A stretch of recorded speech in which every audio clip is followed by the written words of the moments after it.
it seems like Americans are usually laid back. Does that mean you call professors by their first names? How does the relationship between a professor and a student differ in the United States? Very good question. Sean. Yeah, so I think I've had maybe 2 professors that I've called by their first names. So usually I would say some are okay with it, but you have to wait for them to tell you that they're okay with it. But I think, as Alina mentioned earlier, a lot of professors are very approachable, and they do make an effort to make sure that they know the students and they have a relationship with the students.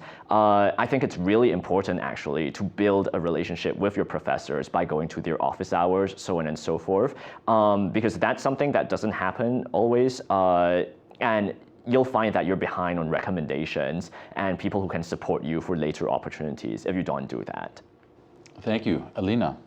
Yeah, so definitely do not call your professor by your first name without asking first. I would err on the side of a more formal approach, and unless told otherwise. So several of my professors have indeed requested that students call them by their first name, but that has not been the general trend.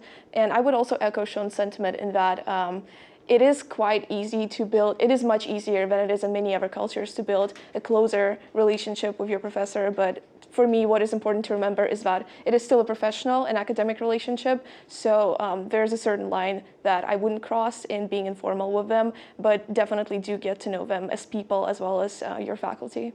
It sounds like very good advice. So while we are an informal culture, a university setting is still a formal setting and a professional setting, and it's kind of that first view onto professional life that students get an experience with.